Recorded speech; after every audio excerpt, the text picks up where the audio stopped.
Welcome to Out of Home Insider. This week, we've got a little bit of a different vibe for you. It's actually going to be a rebroadcast of my appearance on the Marketecture podcast with Ari Paparo and Franchi. If you're not familiar yet, Marketecture is an incredibly insights-rich environment. Lots of great content over there at marketecture.tv. This is going to be a rebroadcast of my appearance on their show. But looking back at last week's conversation with Chris Kane, Jounce Media, we talked all about how 92% of the open auction demand, 92% of open RTB is going to 10 digital out-of-home publishers. Why are those 10 winning disproportionately to the market? Go back, check out last week's episode. After you listen to today's conversation, you'll have the full kind of sight picture on that. Looking forward to next week, we're going to be talking about the Walmart Connect network. CTV is a digital out of home. We'll be discussing continuing that conversation as a theme and also starting to bridge the gap into AI. We'll be talking about AI media buying and a platform that is doing those two things, AI media buying, interfacing with the Walmart Connect network. So it's going to be a good conversation to continue building on the foundation that we have over the last few weeks. I invite you to sit back, relax, and enjoy this conversation, my appearance on the Marketecture podcast.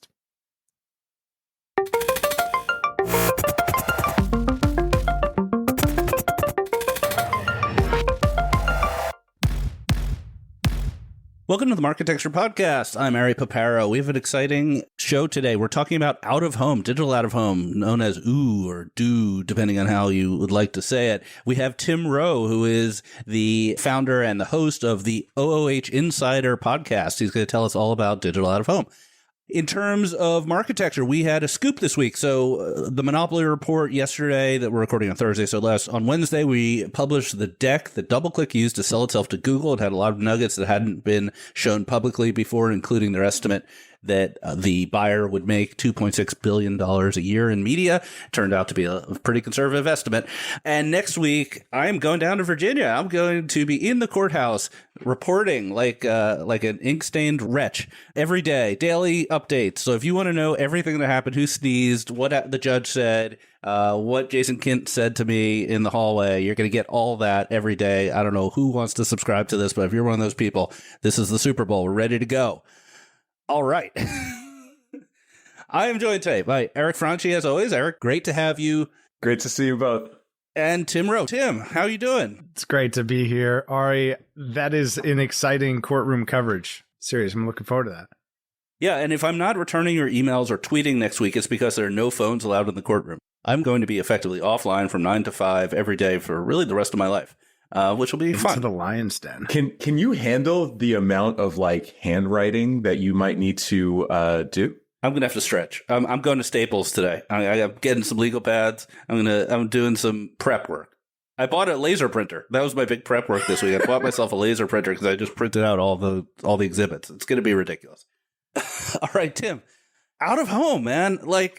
Tell me why we should care. Let's just start there. I've decided to take a grumpy approach to this meeting because, everyone tells me I should care about out of home. They've told me for 20 years, and now I've got the man. So convince me why it's the most exciting thing I've ever heard about. No pressure. Convince you why. The case for digital out of home in general remains that it's the most powerful connected broadcast channel in the world. If you want to reach a lot of people with a unified message, out of home might be one of the most stable, scalable ways to do it. So I think it's wildly underpriced. It's incredibly efficient from a media delivery standpoint. There's probably no better builder of top of funnel than offline attention. So those are some of the reasons why I think digital out of home is relevant. All right. How big is it? How big is the digital out-of-home market? It's not big enough. It's about 21 billion globally. It's about 5 billion here in the US. And while that number continues to grow up and to the right, it's the only traditional format that continues to grow. Share of wallet continues to decline. It's about 5% share of wallet globally. It's 2.4% share of wallet here in the US. And what's scary is by 2028, even though that number is going to continue to move in the direction that looks good, that 2.4% share of wallet's going to drop to 2%. So it's got challenges. Point of clarification, the $5 billion in the US, is that digital out of home or is that all of out of home? And if it's... That's digital out of home. digital out of home, all of out of home. It's about 10 billion. Okay. So it's like half of the market. Yes. Half of the market going to digital out of home and a growing percentage being transacted programmatically. Is the same globally? Same globally in terms of transacting programmatically. Is that the question? No, just market size. Is it basically like this is, digital has eaten half of it? That as a rule, I think is fair. So my perception of the segmentation of the market is that there's really three segments, and you're going to tell me if I'm right or wrong. Segment number one is just in cinema, which actually is surprisingly big. Those ads you see before the movie plays. The segment number two is really high end, like JC-Deco, integrated units or Times Square. And then segment three is small screens everywhere else. Is that an accurate way to look at it? I think it's an incredibly accurate way to look at it. If you think about in cinema, it's got that high dwell component, the large kind of spectaculars, premium inventory. It's got high impact, so it's that credibility builder. And then there's a lot of screens kind of in between. And Octopus, I think, in the ride share TV, it's that one-to-one kind of lean in or even a lean back content experience where you can convert riders into users or signups or what have you in that experience. So I think those three buckets are accurate. So why isn't it growing faster? It seems like I see more screens every day. Yeah, Octopus didn't exist 10 years ago. You didn't have in-cab ads nearly as present. I hear about new ideas in out of home all the time. Shouldn't it be growing faster? There are too many screens. There's the hot take. There's just too much. And there's too much and it's fragmented. We'll talk about it, I'm sure, at some point, but the majority of digital out-of-home programmatic is actually transacted on a PMP. So it's still being sold hand-to-hand combat in the trenches. There's a lot of fragmentation in terms of networks. And then one of the big challenges that most of the companies think of themselves as real estate investment trusts. They think of themselves as REITs. So they don't act like media companies. They don't make decisions like media companies. They make decisions like REITs. And I think that holds the industry back. Speaking of offline, the two things that come to mind when I think about out of home, in addition to what you said, you didn't actually mention, which are billboards on the side of the highway, and then, place-based stuff. So malls, speaking of REITs, are those not like on the radar in terms of like being large enough for digital? Is that like the other half of out of home? So there are some scaled networks in that where we see the biggest growth coming from, I think, is the DSPs being able to aggregate a lot of that fragmented supply, take regional malls and regional footprints and put it together as, hey, this is convenience store media. This is mall media. So combining those otherwise fragmented networks has been one of the advancements, but still one of the biggest challenges. Why don't we walk through the supply chain from like where the dollars come from, where they go to? Is it easier to start on the sell side or the buy side? Maybe sell side. So someone owns real estate. Yep. So you said REIT. So billboards effectively are owned by real estate providers. They own a building. They own a piece of land, whatever. Do they generally get into the out-of-home business themselves, or do they then contract with somebody? Typically, it's through a partner. So a lot of the big billboard companies that you'll see, or even in big cities, it's a public-private partnership that's bringing those things to market. And it differs by spot. So, Eric, you were saying earlier, you have an investment in the bar common restaurant. Yeah, TAFE. So there are different companies that are now putting the billboards in place, and they do the maintenance of the hardware in some cases, but they have the ad SDK, stuff like that. Then how does it sell? So you then bring in a programmatic exchange or you have your own sales force? Yeah, there's a lot of small networks that are just, hey, let's plug into programmatic and we'll take what we can get. And then there's more scaled, mature networks that say, hey, we've got to go out and we've got to be our own brand champions here. We've got to tell the story and convince people why this media space is valuable. And they're seeing a lot of success. What are the leading programmatic companies? So the big media companies are really leading the way. And I think that that's because of controlling valuable real estate. So Lamar is doing a great job on the programmatic side. JC-Deco has their own programmatic platform. So kind of the usual suspects are doing a great job. But then there's smaller players. Eric, you mentioned TAVE. We mentioned Octopus, who obviously is now part of the T-Mobile consortium as it is. There are companies like that are doing really smart things and making the right choices that I think have an opportunity to win disproportionate to the rest of the market that's just hanging screens and kind of hoping that if we build it, they will come. Are the mainstream SSPs like Magnite, PubMatic, Index involved in this? They are. So, and really you see the main digital out-of-home DSP, or SSP rather, is a company called Place Exchange that was born out of Intersection Media. Google-backed Intersection Media needed to be able to get their digital inventory onto programmatic pipes and spun off Place Exchange because of it. So they're one of the leaders globally. You've got other companies like Hivestack that do a good job on the international side, I think, of bringing that inventory together. But those are two of the leaders, and then plugging in subsequently to access that demand.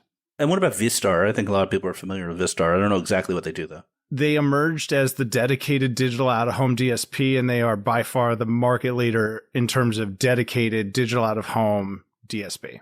Okay, so there's dedicated DSP, but then you could use an omni-channel DSP. So how do the buyers think about that? It depends on which buyers we're talking to. So if you think, I think one of the misnomers is that programmatic digital out-of-home is being bought by out-of-home teams. It's really not. Out-of-home teams are buying more digital out-of-home because it's similar to the traditional out-of-home that they've bought, but maybe offers them the ability to be a little bit more dynamic, more timely, things like that. But the programmatic adoption is really coming from programmatic buying teams looking for more space to serve ads onto. About 40% of all the programmatic money goes to billboards. So a lot of money flowing to the large formats, and then everyone else fighting over what's left. 15-second video plays really well. Networks that can take 15-second video, they're winning. But that's kind of where the money goes. Yeah, I once had the dedicated digital out-of-home buyer described to me as sitting in the basement of a Midtown advertising business building with a fax machine, 90 years old, file cabinets showing what they bought in what area of zip codes of the country. Would you take offense to that description? I would not take offense to that. And I'll give you a story about an account executive I worked with at a billboard company. This is 5 years ago. So still in the modern era. Great guy. One of the most passionate billboard salespeople I've ever met. His CRM system, this is not a joke. I wish it was. His CRM system was a cardboard box with manila folders full of printed out emails, Chinese food menus, Post-it notes. And that's one of the largest billboard companies in the country. Now, that's 5 years ago. Obviously, maybe things have changed. But within the last half decade, that was the CRM system for one of the biggest outdoor media companies in the United States. I'm sure there's some way to file away your Chinese menus in Salesforce.com. There's probably a marketplace vendor that allows you to do that. So let's go on to let's ignore the dedicated out-of-home people. Let's talk about the digital native people who are now, dabbling here. I have a multi-part question. First part is, do they know that they're buying out-of-home, or are they buying it by accident? The second question is, how are they treating it against their spend that is more traditional? And third is, how are they measuring it? So the first question, do they know? I believe that this is the reason why PMP is the primary mode of transacting, and it will continue to be, because there needs to be a level of trust and transparency of what the heck am I buying? I talked to a founder of a CTV network, Eric, similar venues to a TAVE, and they shared with me that the previous company they were at, they were selling CTV space, CTV inventory, but all it was like a little sidebar on a TV screen in a bar. It was really like a glorified display ad on a TV screen in some bar or restaurant that probably the buyer had no idea they were in. So I think that remains a disconnect. The second two questions, I didn't get to write them down in time. What were the second parts of those? How do they coordinate? So, or is it part of the same media plan? Assuming they know what they're buying, are the digital buyers saying, okay, this part is CTV, and here's the KPIs I expect, and then a different line item or different campaign in their DSP is more what we think of as programmatic, and how do they reconcile them? I don't see that happening yet. I would like to say I see that, but the conversations that I'm hearing It's really about how do we integrate digital out of home with our CTV buy. I don't know that anyone's actually figured it out yet. Best practice would certainly be to keep them as separate line items, and then really to think about digital out of home as a full funnel channel. We could do large, high impact formats like billboards.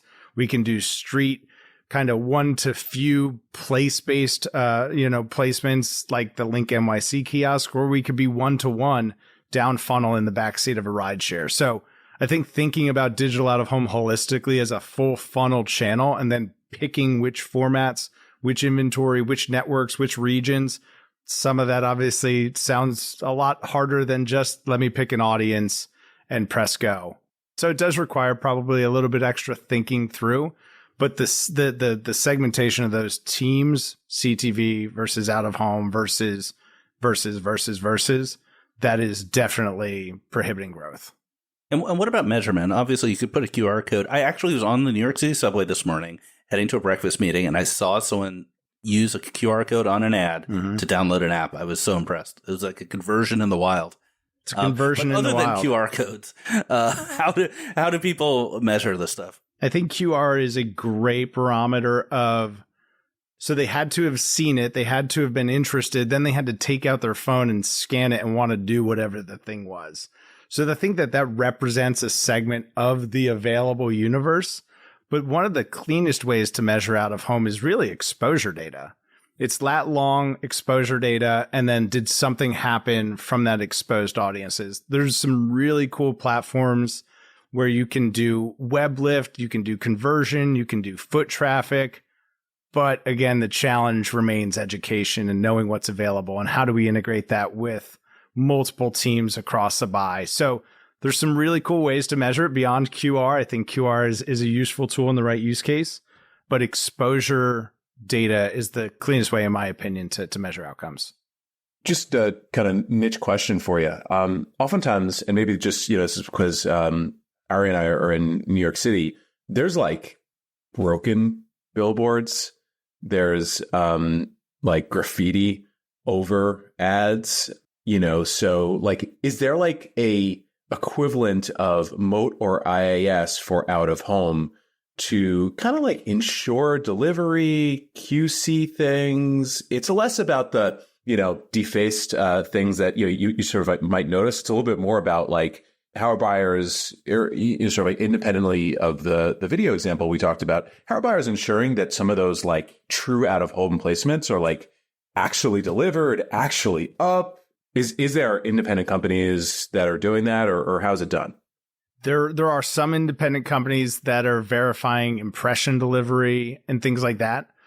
There is not a great solution for, are the screens on? I'll give you a scary story. During COVID, I was working at a startup, and we were building a place-based kind of screen network and some technology to accompany that. And our CTO pinged the Google Maps API to kind of pull all of the stores down. And we were looking at some things. What we were looking at were venues that were closed, and is that inventory listed as still available on the major exchanges? And what we found was it was like north of 80%. Venues that were closed for an indefinite amount of time, but you could still buy inventory on the TouchTunes jukebox in the back corner of the restaurant. It's things like that I think kill the credibility of digital out of home.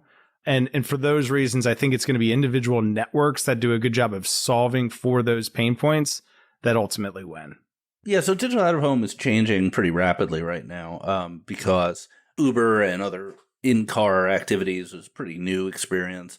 And also, I've heard from various people, it's actually in my AMA that I did yesterday, the question of like, is digital out of home converging with CTV? We heard from Eric earlier about bars, bar screens, etc. So it seems like there's a lot going on. You want to give us some thoughts about the future and how it gets out of this rut and increases its percentage of spend? I don't know if this is one of the answers. I think back to the early days of CTV and the blending of mobile with CTV products. I know that's not everybody's favorite, but I think that there could be a place for digital out of home to own what it is, specific networks to get involved in the conversation. How do we bring down an overall CPM? How do we help allocate the budgets differently? So I think that that's one of the opportunities. Really leaning into the conversation around first party data. There's only a couple of networks that can offer it, and I don't hear any of them talking about it, which is interesting to me. And I think it's evidence of, again, that disconnect between REITs, media companies, and where the conversation actually is. There's a really great network that is in most of the major airports around the country. It is all of the screens need to be verified by the government, the FAA, that they are where they say they are and that they are on and functional because they serve critical messaging along with content and ads. So I think that they have some of the elements, and then a network like that does have access to a lot of first party data. I was listening to one of the episodes recently with Michael Levitt about the conversation about travel retail media. And it had the wheels turning around networks like that have kind of these elements. They have, Eric, the third-party verification that the screen is where it is, that it's on. It works. There's no graffiti on it. It's not hanging off the wall because it's in an airport, and these things need to be secured. So I think that there's, again, individual network stories like that could continue to emerge. That's where I see the conversation going for the place-based video networks. Can we take this a step further? So one of the things that I've just, oftentimes gotten wrong was I underestimated the time that it would take for like new formats or new user adoption technologies to like actually hit the mainstream. Examples being voice search, examples being like AR, examples, being sort of like things like that, sound great and futuristic, and they remain in the future evermore. A lot of people think that with full self-driving autonomous vehicles being, like at least, you can see it happen in the future, everybody's just going to be like sitting in their car, watching video, like interacting, and, that can like open up the market for something like this greatly. Do you think that that's like a 5-year, 10-year, like where is that in your crystal ball of timeline? And do you agree that, that's going to be really the future of out of home, which is, we're all just going to be sitting back, getting driven and having, screens in front of us at all times? I think it definitely sounds nice. I might like to live in that world. I would like to be driven around. I don't know that solves the problems for out of home. I think that the problems for out of home ultimately are infrastructure. I think that the biggest problem for out of home is branding. Digital out of home. Like, what the heck is it? CTV ad. I know what a CTV ad is. I get that. What's an out of home? What's a digital out of home? I don't know. It's CTV, right? And it can be all of those things. It could be a connected TV with an enriched content experience that is one-to-one or one-to-few in the lounge of a private airport. Or it could be the screen that's off in my local coffee, roaster that's never been on. What is it? Yeah. No, I think that's good. And I personally like, ooh. You mentioned Roku as an exciting company to you from an out-of-home perspective when we were doing a little bit of warm-up. Expand on that, because we just had Jay Askenazi on. So Roku owns a company called BrightSign. BrightSign is the hardware player for about 2 million screens worldwide. So as I continue to just watch what Roku is doing, in the back of my head, I'm thinking about those 2 million screens. So what's cool about BrightSign, this is obviously not a commercial for BrightSign, but they've really adopted a platform strategy in that they will integrate with hundreds of different CMSs. So their goal is to very intentionally be the hardware player for real world screens. That as an activation lever for Roku to suddenly just, hey, we're going to be the brand, right? Digital out of home has a brand problem. Hey, we are going to make this all available via a Roku, I think is really interesting. I have one last question. How often do people bring up Minority Report to you? At least Minority Report and Blade Runner, at least once a day. Do you have like a pat answer? If I was like, hey man, it's going to be like Minority Report, what would you say to me? I would say I don't want to live in that world. I'll take the self-driving cars, but you can leave the Minority Report at home. I don't know if I can have my cake and eat it too. All right, so this was awesome. Tim Rowe, OOH Insider podcast. Do you have a newsletter too? We've got a newsletter. The easiest place to go is theoohinsider.com. Really active on LinkedIn. That's kind of the hub of all things out of home insider. Nice. All right, let's take a quick break and we'll be back with news of the week. And we're back. Hope everybody had a good Labor Day weekend. So a few juicy things dropped right before the weekend and right after the weekend. So let's get into it. We've got TTD rumored to be building a TV operating system, a critical analysis of Netflix future in ads, and some other cool stuff around attention and some M&A as well. So we'll start with TTD. So an independent journalist named Janko Rotgers, Janko, sorry if I butchered that, dropped a scoop right before the holiday weekend that TTD is building a TV operating system. We'll put it in the newsletter. Ari did a epic breakdown of what this might look like. You should absolutely read that for some primers. We should talk about it.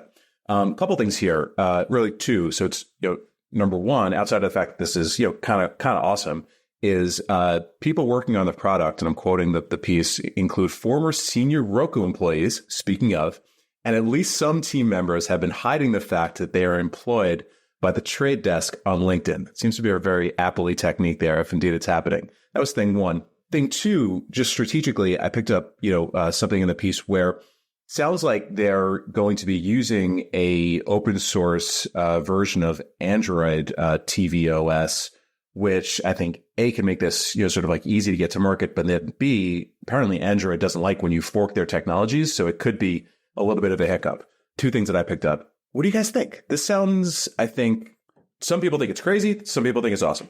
Yeah, I put a lot of my thoughts in the newsletter, but I want to follow up with some reporting. So I've been in contact with, I'll just say one anonymous source. So it's not confirmed by multiple people, but I talked to one person who is in the industry who would have a reason to know the ins and outs here. And they said, yes, definitely happening. And in fact, there are contracts out to most app providers and fast channels already, and they have some signatures for distribution. But with that said, they don't necessarily have manufacturers or glass lined up. That's the reporting I've got from one anonymous source, so take it with a huge grain of salt. The other thing is that I'm still not clear, even my source was not clear, on what this is. Is it a full OS? Or is it just like a thin layer, like a unified ad SDK that might go on top of somebody else's OS? Or are they going to sell TVs? Like, there's like a lot of different ways this could go to market. And the original article wasn't clear on that. And it could, I don't think we should just assume the business plan based on the information we have, which is really pretty thin. Yeah. Of those three, and we'll get to you in a second, Tim, full OS, kind of like lighter weight ad STK OS, or just, like all in, burn the boats, TTD TV. What do you think? 1, 2, or 3? I think they would love it if there was some way to just do the ads SDK. Because if you're trying to talk to a Samsung or a Vizio who already has an OS and already has an ads business, you're asking them to swap the whole thing out, which would be very expensive. A big opportunity cost lost. But if there's some way they could convince them to make this additive to pay them, so that's a new revenue stream and it's not overly disruptive. Maybe if it improves their monetization in some way, then that would be exciting. But I don't really know how that would work. Tim, one more question for Ari, and then we'll get to you. What is the level of work and integration for a TV ads SDK? Well, I think you have something like Android as a starting point. I think you would have to do quite a bit of work to make it very user-friendly. If it's a full OS, consumers are going to care about that a lot. And then the number of hardware variations is going to turn into a big burden. You could see this in the Android world where Google has their own Pixel phone, which they spend the time on, but then they have, tens or hundreds of OEMs, every one of which adds complexity to the operating system and to the integration. So I think the distribution strategy has a lot to do with the level of lift. Makes sense. Tim, go ahead. I don't know that I have a take or can add value to that, but I would love to hear from y'all's standpoint of why you think that they are approaching it from this kind of angle. Why are they going this route to solve the problem, do you think? So big companies do big things.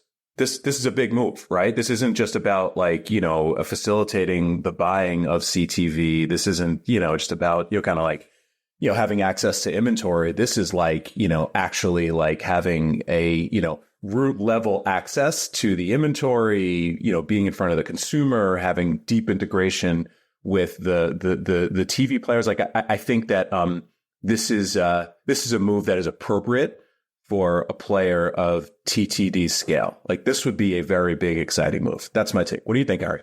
Yeah. So number one, ACR data. It's the gold standard in TV, and it's controlled by other people.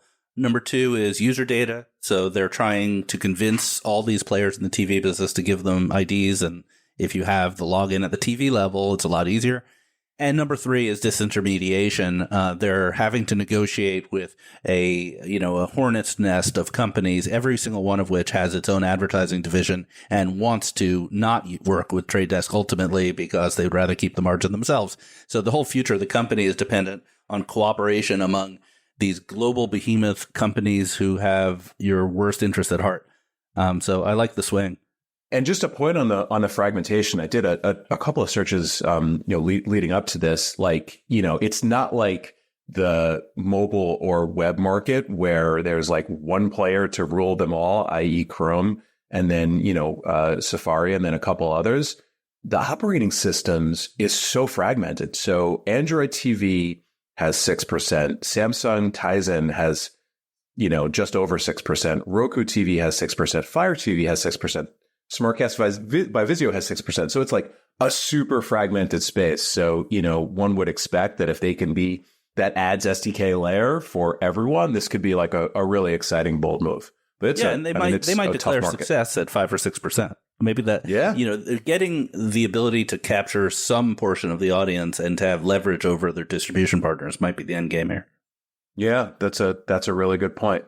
So hopefully more to come on this. And shout out to Janko, who became like really famous in ad tech after I don't think anybody had ever heard of Janko before. Nice job, Janko.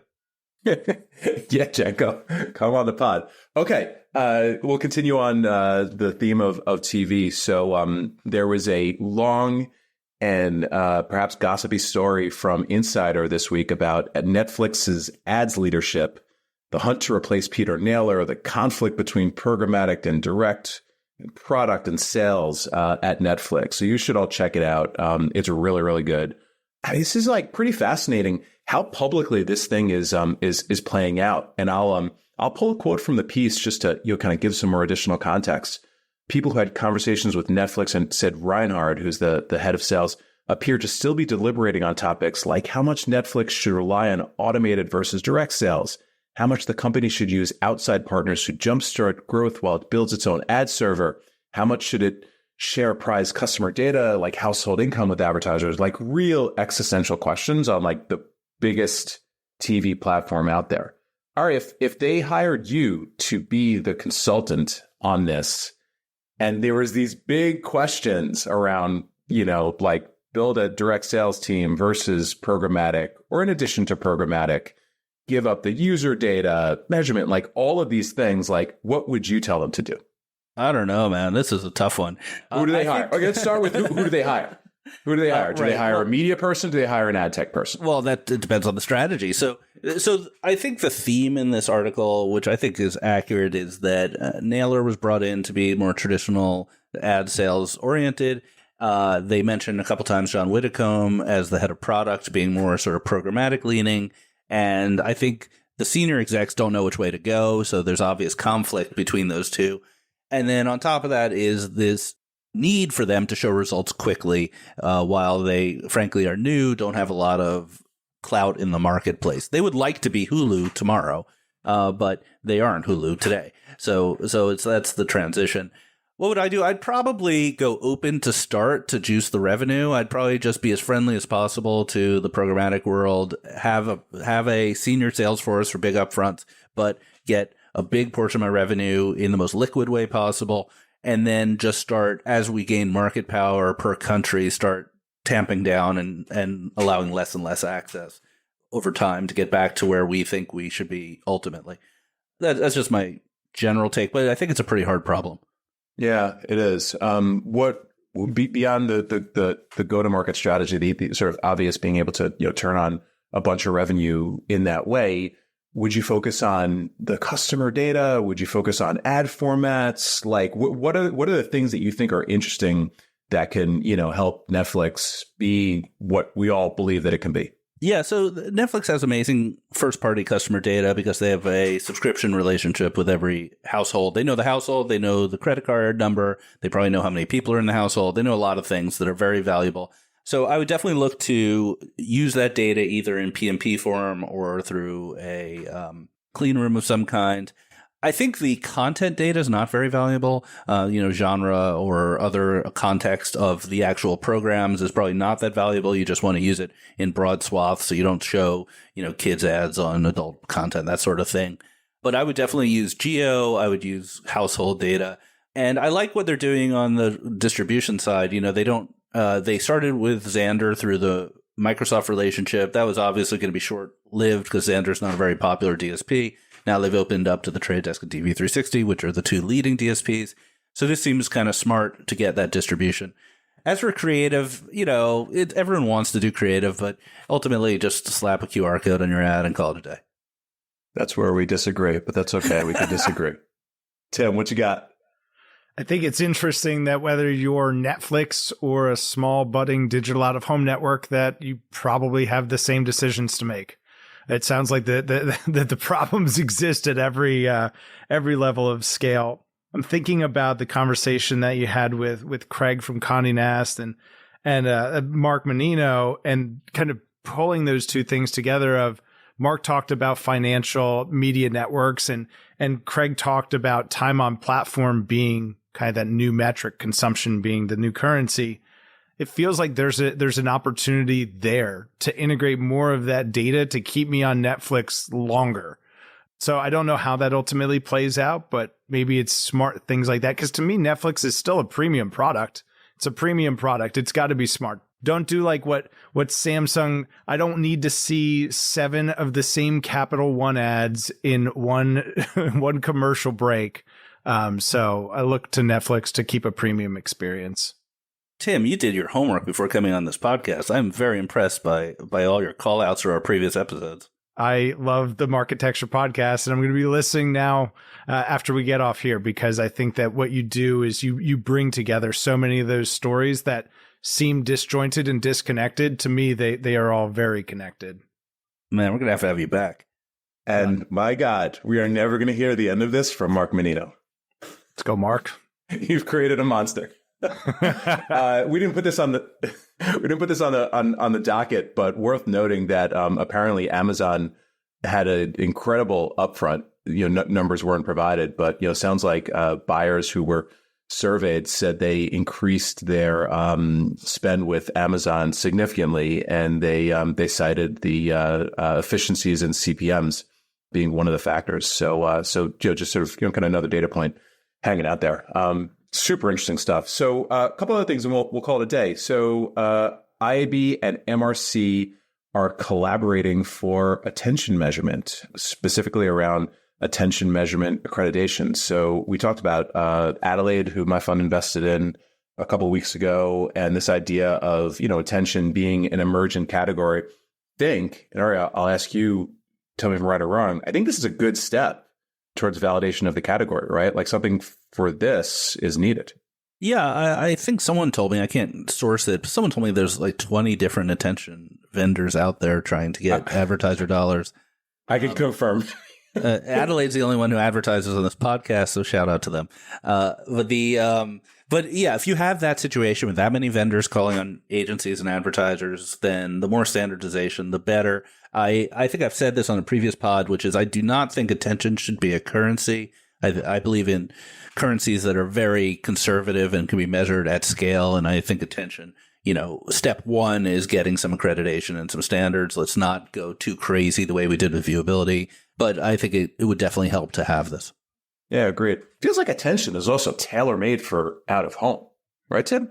Well, it's interesting because out of home as an industry is moving away from attention as the currency. To date, mostly the effort has been to adopt a currency of likelihood to see. Recently, there's been an effort to move towards opportunity to see, aided by, ironically, the MRC.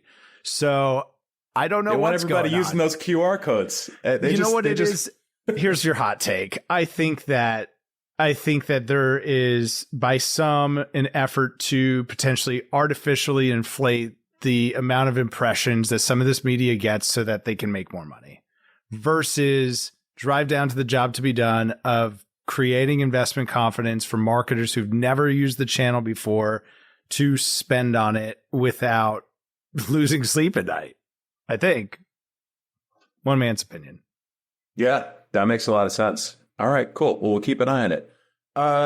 Little M&A news. So Attitude, which is a programmatic company for publishers, acquired Hashtag Labs. Ari, I think you're more familiar with these companies. Why don't you give us the breakdown of this deal? Yeah, so I think, and I might be wrong, I know what Hashtag Labs does. I interviewed them on Marketecture. We've made that interview free with registration on marketecture.tv, so you should listen to it. They effectively are automated way for publishers to manage their monetization. So they have technology that will manage your header bidding setup, your pre-bid, will do all of that sort of stuff, add tags. It's like a big tag management system, really slick UI. I was pretty impressed by the product when I saw it. I think Attitude is kind of the same thing, but also with monetization and services. Freestar Raptive. Yeah, I think so. But I don't know if it's exclusive like Raptive or if it's more just like a service. I'm just unclear. Maybe we should have someone from them on the show. But basically, it's a bit of a broader solution than Hashtag. Got it. Makes sense. I think consolidation of these companies to service publishers makes a lot of sense. So good job. And check out that free interview on Marketecture TV. 2 quick notes, and then we'll call it a day. So everybody should absolutely look at that deck that you got a hold of for the DoubleClick acquisition thesis. That was killer. Yeah, a little backstory here. So I think the moral of the story is don't get me having a grudge against you, because like 4 years ago, I was I saw this deck firsthand when I worked at DoubleClick. I wasn't responsible for it, but I saw it. So I knew it existed, and I didn't have a copy. And 4 years ago, I was on Alex Kantrowitz's Land of the Giants podcast. He did an episode about Google and its dominance in advertising, and I was like the first guest on, and I gave him the whole story. There was a thing called YMAG. It's called YMAG because Yahoo, Microsoft, AOL, and Google were the only people big enough to buy DoubleClick. And there's a spreadsheet, and it's been lost to history, and it's really exciting and interesting. So that was my story. Immediately after me, they had my good friend Neil Mohand on. And Neil was my boss at DoubleClick, and he has had an amazing career. He's now the CEO of YouTube. And Neil gets on the podcast, and he's asked about YMAG by Alex, and he goes, I don't know about that. I don't think that's true. And he created the podcast. So he fibbed online and made me look bad. And I love you, Neil, if you're listening. I really don't think he's listening. But if you are listening, I got your back here, man. We found it. So eat it, Neil. You didn't put that in your newsletter, to be clear. I did not. All right, excellent. So Marketecture listeners, you got the scoop directly from Ari in this one. That is awesome backstory. One thing that is like non-ad tech related, but got ad tech X all fired up that I want to close out with is founder mode. So there was a post by Y Combinator's Paul Graham talking about a new term that he invented called founder mode, inspired by Airbnb's CEO's speech. And everybody's mad about it or loves it. And effectively, this is about founders just working more directly on the company, in the company, not having professional managers making decisions and getting their hands dirty. Tim, start with you. Are you for founder mode or are you against founder mode, and why? All for founder mode. If founder mode is being led by presumably some semblance of the founding team, I think it creates the connective tissue to the original thesis. Why are we here? What do we stand for? I think that those things can get lost as teams get big. I'm a fan. All right. I have complex thoughts here. It's definitely real. The founder knows more than anybody else, and they care more. And those are the two important things. And I want to emphasize knows more, because it's impossible to come in as a VP or a CXO at a company and know every little choice and mistake that was made over the X years beforehand. And when you're the founder, you literally know every single mistake, and you can see patterns that other people can't see and make decisions. I actually found this the other side when I joined AppNexus as their first head of product. And I had all kinds of thoughts that immediately, like Brian and Mike Nola were like, nope, tried it, sorry. Like, and that's a little humbling, but it's true. The one thing I will say is that I think was Brian Chesky from Airbnb is the person who brought this up. He has sort of a history of saying inflammatory things that are, typical Silicon Valley groupthink, like MBAs are bad, product managers are bad. And, those are really stupid thoughts to have. MBAs are great if you use them for what they're good for. So I think that the danger of founder mode is it's an endorsement of micromanaging, which is a terrible mistake. What it is an endorsement of is caring and staying involved and very actively managing the people you bring in as professionals, even in categories that you may not care about, like HR and finance and legal. As a founder, spend the time, dig deeper. I love the idea of skip levels, but it is not an excuse to micromanage. It's not an excuse to say that the VPs I hire are not qualified or should not be given the power they need to do their jobs. And you really have to be subtly balancing those two things. Yeah, I think that was very well said. And, I think one of the valid criticisms of, if founder mode now becomes a thing and, these hats are getting printed up, does it, become now an excuse for bad behavior by bad founders? And that's not something that, we ever want to see. But I think that's right. And just like even thinking back to my own career, like, hiring managers and, abdicating everything to these managers, mistake. Like micromanaging these managers in areas where you have, little subject matter expertise, mistake. But, there's something there that I think is very interesting. Speaking of founder mode, we dropped an interview that we recorded a couple of weeks ago with Brian O'Kelly, former founder and CEO of AppNexus, he just mentioned on Open Market. It was really good. You should listen to it. And we've got a founder's founder coming on today for an emergency pod on founder mode. So we're like trying to advance this a little bit. I haven't listened to that yet. I will, but I will say that O'Kelly, when he was involved in technical decisions, was he had written much of the stack or designed it in any case. And even 10 years later, that founder mode aspect mattered enormously because he just knew how you could build stuff in a way that no engineering manager who was brought in later could ever do it. Yeah, well said.